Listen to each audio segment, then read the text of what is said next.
Hello everyone. आज हम unit 4 के टॉपिक मैरिज के बारे में डिस्कस करेंगे। इसकी meaning, definition, characteristics and function के बारे में। विवाह जो है यह मानव सभ्यता की शुरुआत से ही चला हुआ आ रहा है। यह बहुत ही प्राचीन, महत्वपूर्ण, सार्वभौमिक एवं अपरिहार्य सामाजिक संबंध है। विवाह एक प्रक्रिया है जिसके द्वारा दो लोग अपने रिश्ते को जोड़ते हैं और इसे सार्वजनिक, आधिकारिक एवं स्थायी बनाते हैं। यह एक बंधन है जो कि मृत्यु तक चलता रहता है, किंतु अगर दो लोगों के बीच में किसी भी प्रकार का अंडरस्टैंडिंग रिलेटेड इशू या कोई प्रॉब्लम आती है तो इसे सेपरेशन या डाइवोर्स के द्वारा ख़त्म किया जा सकता है या इस रिश्ते को ख़त्म किया जा सकता है। विवाह को एक सामाजिक संस्थान का रूप दिया गया है जो कि हमारे समाज के अंदर किसी न किसी रूप में पाया ही जाता है। यह एक ऐसी संस्था है जो पारिवारिक जीवन में व्यक्तियों को स्वीकार करती है, अर्थात एक नए व्यक्ति के आगमन को स्वीकार करती है। वास्तव में विवाह परिवार का आधार है, अर्थात एक परिवार को बढ़ाने के लिए या उसकी अन्य पीढ़ियां प्राप्त करने के लिए विवाह बहुत ही आवश्यक है। यह एक संस्था है जो किसी भी समाज में लोगों के यौन जीवन को विनियमित करने के लिए बनाई गई है। विवाह की परिभाषा। विवाह की स्थापना के लिए पूर्ण सामुदायिक जीवन में स्त्री और पुरुष के बीच विवाह एक शारीरिक, कानूनी और नैतिक मिलन है, अर्थात परिवार की स्थापना के लिए बहुत ही ज़रूरी है विवाह। विवाह बच्चों के उत्पादन एवं रखरखाव के लिए एक अनुबंध है, अर्थात विवाह के पश्चात ही बच्चों की उत्पत्ति एवं उनकी कैसे टेक केयर करनी है इसका ध्यान इसी में रखा जाता है। अब हम बात करेंगे विवाह की विशेषताओं के बारे में। जैसा कि हमने पढ़ा है कि विवाह क्या है, एक्चुअली इसकी क्या परिभाषा है, उसी के आधार पर इसकी कुछ विशेषताएं भी हैं। जैसे कि विवाह पति और पत्नी के बीच का एक स्थायी संबंध है, अर्थात यह लंबे समय तक या मृत्यु तक चलने वाला बंधन होता है। यह सामाजिक, मनोवैज्ञानिक, जैविक और धार्मिक उद्देश्यों को पूरा करता है, अर्थात व्यक्ति समाज में रहता है तो वह सामाजिक उद्देश्यों को पूरा करता है, अपने साइकोलॉजिकल ऑब्जेक्ट्स को फुलफ़िल करता है, बायोलॉजिकल और जो रिलीजियस फैक्टर्स होते हैं उनको पूरा करने के लिए बनाया गया है इसे। विवाह जो होता है यह विपरीत लिंग के दो व्यक्तियों के बीच का एक संबंध होता है जो कि आपसी अधिकारों और दायित्वों पर आधारित है, अर्थात दोनों दंपत्ति एक दूसरे के दायित्वों तथा एक दूसरे के परिवार के दायित्वों को पूर्ण करते हैं। यदि वे इसमें खरे नहीं उतर पाते हैं तो इनका जो रिश्ता होता है वह नेगेटिव सेंस में जाता है, अर्थात जो उनका रिश्ता होता है वो थोड़ा कमज़ोर पड़ जाता है। विवाह के लिए सामाजिक स्वीकृति की आवश्यकता होती है, अर्थात हमारे समाज के अंदर यदि किसी विवाह करना है तो उसके लिए सामाजिक स्वीकृति ज़रूरी होती है। पुरुष और महिलाओं के बीच के संबंध को सामाजिक स्वीकृति होनी चाहिए, जिसके बिना विवाह मान्य नहीं होता है। विवाह परिवार की स्थापना करता है, अर्थात जैसा कि हमने अभी कुछ देर पहले डिस्कस किया था कि एक परिवार की पीढ़ी को आगे बढ़ाने के लिए विवाह बहुत ही आवश्यक होता है। परिवार के द्वारा ही बच्चों की उत्पत्ति, उनकी परवरिश के लिए सुविधाएं प्रदान करने में मदद मिलती है। यदि परिवार ना हो तो इन सभी आवश्यकताओं को पूरा नहीं किया जा सकता है।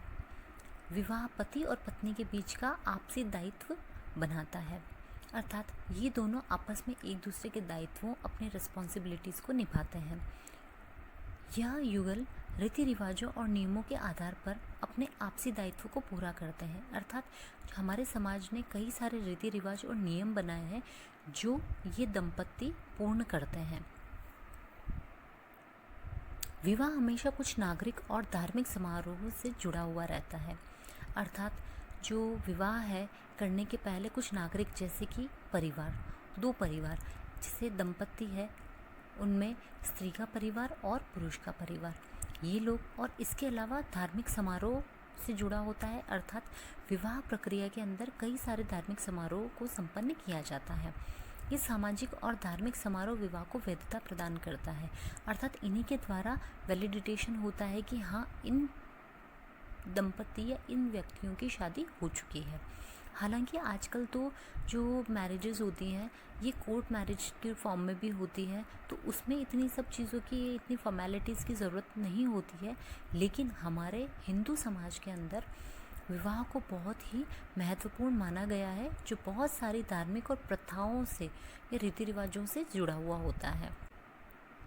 विवाह निर्धारित रीति रिवाजों और कानून के अनुसार पर्सन की जो फिजिकल रिलेशनशिप होती है उसे नियंत्रित करता है। विवाह के कुछ प्रतीक होते हैं, जैसे कि अंगूठी, सिंदूर, विशेष वस्त्र, घर की विशेष सज्जा या सजावट, या कई सारे धार्मिक कार्यक्रम, रीति रिवाज वाले कार्यक्रम, इन सभी के द्वारा पता चलता है कि विवाह के बारे में। अब हम बात करेंगे विवाह के कार्यों के बारे में। विवाह संस्था किसी भी समाज के लिए महत्वपूर्ण होती है और यह संस्था जो कार्य करती है वह समाज में के सुचारू संचालन में सहायक होता है। इसका पहला फंक्शन है विवाह यौन व्यवहार को नियंत्रित करता है, अर्थात विवाह सांस्कृतिक समूह को जनसंख्या वृद्धि पर नियंत्रण के उपाय करने में मदद करता है, ताकि बच्चे उत्पन्न करने के लिए उचित नियम प्रदान कर सकें। अर्थात विवाह होने से ही हमारे समाज के अंदर व्यक्ति को इसके द्वारा व्यक्ति के यौन व्यवहार को भी नियमित किया जाता है और इसे नेगेटिव इफ़ेक्ट से दूर रखा जा सकता है। शादी जो व्यक्ति के एक्स्ट्रा मैरिटल अफेयर्स होते हैं उन्हें भी सामाजिक रूप से स्वीकृत नहीं करता है।